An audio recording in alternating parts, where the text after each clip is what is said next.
You're watching Tag TV.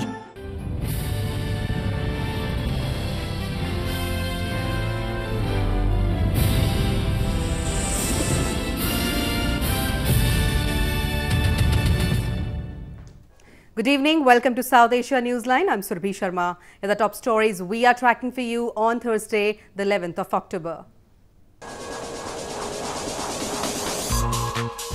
Cyclone Titli makes landfall in India's eastern coast.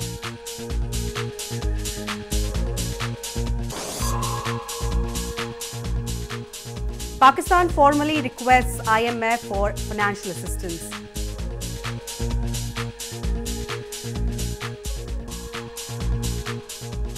And 75 Taliban fighters join peace process in eastern Afghanistan.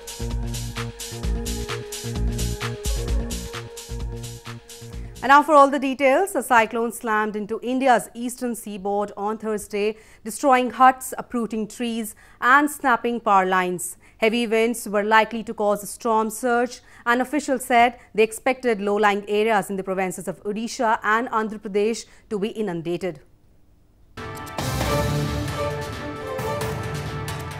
Cyclone Titli barreled into the southeast coast of India and made landfall in eastern Odisha province early on Thursday morning. It lashed on the coastal town of Gopalpur and brought with it growling winds and a lot of despair to the locals. At least 300,000 people have been evacuated from the low-lying areas of 5 coastal districts in Odisha province. To make it a zero-casualty event, evacuation was started from the low-lying areas of Gopalpur from Wednesday night itself. The entire administration has been geared up, and we have started evacuation of these vulnerable people, and till now we have already evacuated around 10,000 people in all these 2 blocks and Gopalpur NSE.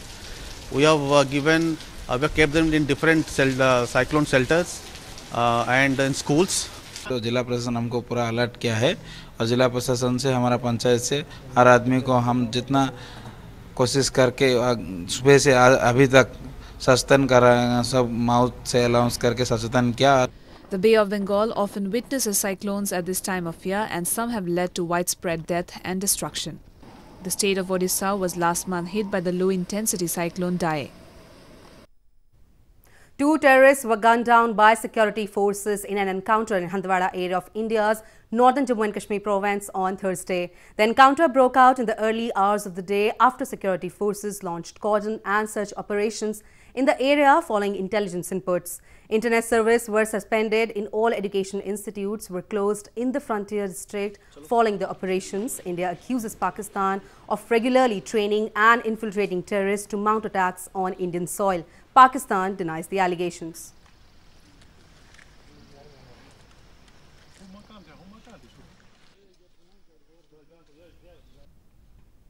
In news from Pakistan, International Monetary Fund chief on Thursday said Pakistan has formally requested for financial assistance to avert a looming balance of payment crisis. An IMF team is now expected to visit Islamabad in the upcoming weeks to initiate discussions for a possible economic program. International Monetary Fund or IMF chief Christine Lagarde on Thursday said Pakistan has formally requested for financial assistance. The request was made during talks between the IMF chief and Pakistan's finance minister Asad Umar, who is attending the fund's annual conference in Indonesia, reports suggest. This came a day after Pakistan's Prime Minister Imran Khan said that his government will go to both the IMF and to friendly countries for financial assistance to avert a looming balance of payments crisis. The ex-cricketer said that Pakistan needs 10 to 12 billion US dollars in order to repay loan installments. ये हमारा जो short term है ये 10 से 12 अरब dollar है और इसके लिए 2 रास्ते हमारे पास. एक, हम अपने दोस्त मुल्क उनके पास जा सकते हैं और उनको कह सकते हैं कि हमें ये जो ब्रिज कर दें, ये जो हमारा मुश्किल वक्त है इसमें हमें आप कर्जा दे दें. और दूसरा IMF. ये आपस में हमारी डिबेट चली कि हम दोनों को अप्रोच करेंगे. अपने जो हमारे दोस्त मुल्क हैं उनको भी अप्रोच करेंगे और साथ साथ हम IMF से भी बातचीत करेंगे. Pakistan's foreign reserves dropped by $627 million in late September to $8.4 billion, barely enough to cover sovereign debt payments. Pakistan has gone to the IMF multiple times since the late 1980s. The last time was in 2013 when Islamabad received a $6.7 billion loan to tackle a similar crisis. In news from Afghanistan, a group of 75 armed Taliban fighters have joined the peace process in Afghanistan's Nangarhar province, confirmed a senior government official on Wednesday. The armed group said they were being equipped and supported by Pakistan.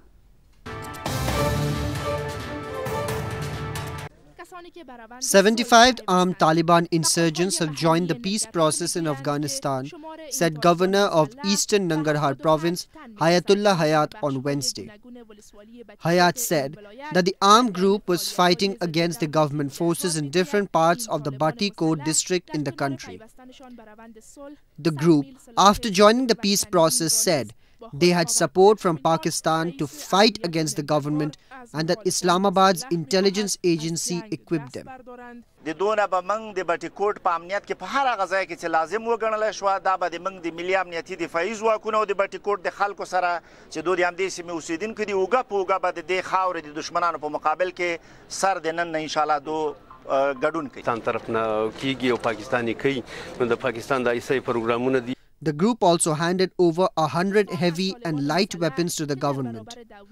This comes after a security institution recently claimed that Batikot district had been cleared of insurgents, but the residents denied this and said the Taliban is still active in some parts of the district. More news from Afghanistan. Afghanistan's Independent Election Commission has said that more than 10,000 biometric units are ready for use in the parliamentary elections on October 28th. The poll body said the process of sending the devices to the respective provinces is underway.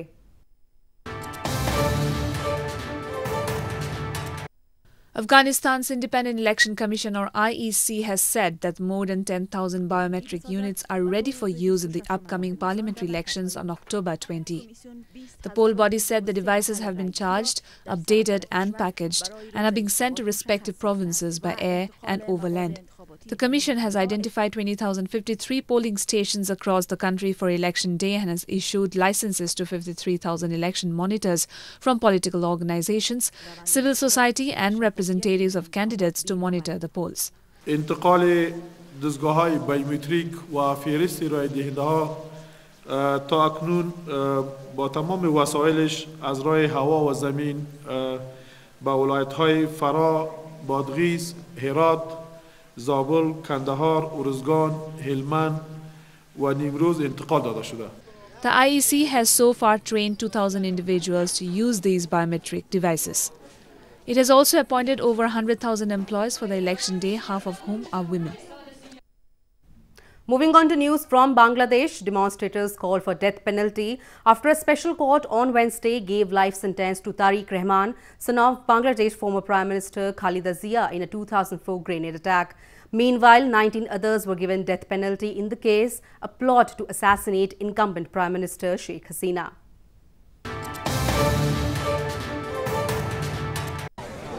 Protesters outside a special court in Bangladeshi capital Dhaka demanded death penalty for Tariq Rahman, son of former Prime Minister Khalida Zia. Rahman was given life sentence in a 2004 grenade attack case on Wednesday. Tariq Rahman, the acting chairman of the opposition Bangladesh Nationalist Party or BNP, is currently living in exile in London. The court also gave death penalty to 19 others, including 2 former ministers in the case, a plot to assassinate Prime Minister Sheikh Hasina in 2004. Minutes into Hasina's speech at a rally in 2004, assailants threw grenades that killed 24 people and wounded more than 500. আমাদের ছেলে তারেক রহমানকে London থেকে আনতে হবে, এনে এই মামলার রায় কার্যকর করতে হবে। একটা লোককে ছাড় দেওয়া যাবে না, এদের মৃত্যুদণ্ডে দণ্ডিত করতে হবে, ফাঁসির রশিদে ঝুলিয়ে এদের হত্যা করতে হবে। Bangladeshi politics has been mired for years in rivalry between Hasina and Zia. Both women are related to former national leaders and have alternated as prime ministers for most of the past 2 decades. A freight train laden with 5,500 tons of ballast reached Nepal's Janakpur city from India on Wednesday. It was the first time a complete locomotive with 53 goods wagons reached Janakpur through a broad gauge railway line which was suspended 4 years ago.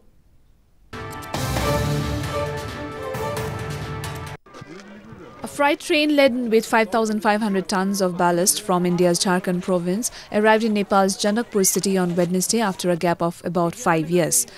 The train is the first complete locomotive with 53 goods wagons that reached Janakpur through the Janakpur-Jayanagar broad gauge railway. The broad gauge track has already been laid along a segment of more than 21 miles between Nepal's Jayanagar and Kurtha railway.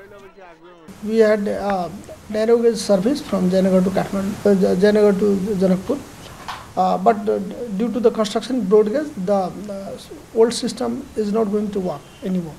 So at present, we are planning to have the wait lease agreement with the Indian company through Indian government, and will run the train on that basis. Railway service between Janakpur-Jayanagar was suspended 4 years ago. The track was built nearly 80 years ago when India was still under British colonial rule to transport timbers from a forest in Nepal to India. Sex workers in South Asia's largest red light district, Sonagachi, have joined the celebrations of Hindu festival Durga Puja with murals and embossed artwork. Through the artwork, the sex workers have shared their stories of prejudice that they go through in the profession.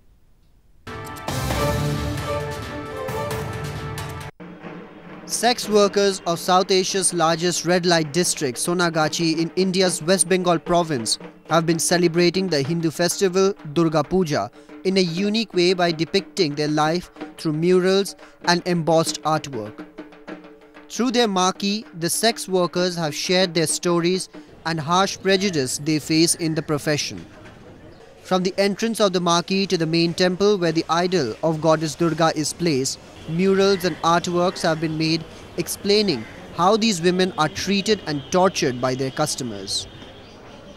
Painting जो देखे ना पहले उधर से पूरा जैसा customer आते जाते पूरा थीम दिखाया जो कैसे पूरा ये पैंडल अंदर तक दिखाया कैसे आता है हम लोग का साथ कैसे वो बातचीत करता है पूरा टीम एक पेंटिंग में दिखाया.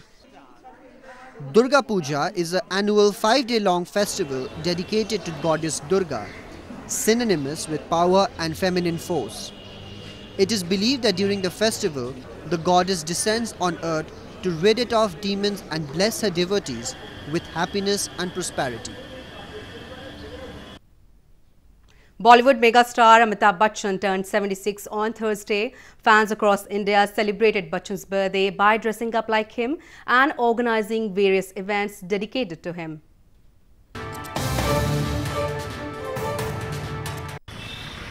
Fans of Bollywood megastar Amitabh Bachchan across India celebrated his 76th birthday on Thursday.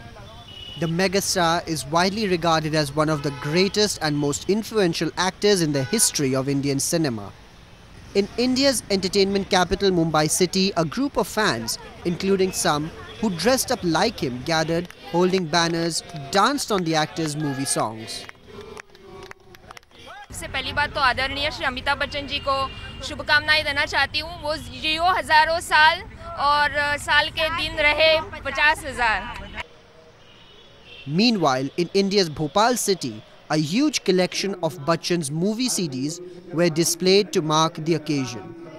Artists on the occasion also displayed their sketches and paintings dedicated to the star. Born to the noted Indian poet Harivansh Rai Bachchan in the year 1942, Bachchan is known for his works and persistence in the film industry. Apart from winning several awards for his work, he has also been bestowed with the country's second highest civilian award, Padma Vibhushan. Amitabh Bachchan first gained popularity in the early 1970s and was dubbed as India's first angry young man for his on-screen roles in Bollywood. Well, that's all we have for you from South Asia this evening. Now our viewers can watch the show on southasianewsline.com. You can also visit us on facebook.com/SAsiaNewsline and follow us on Twitter @SAsiaNewsline. That's all in tonight's edition. We will see you same time tomorrow. Good night.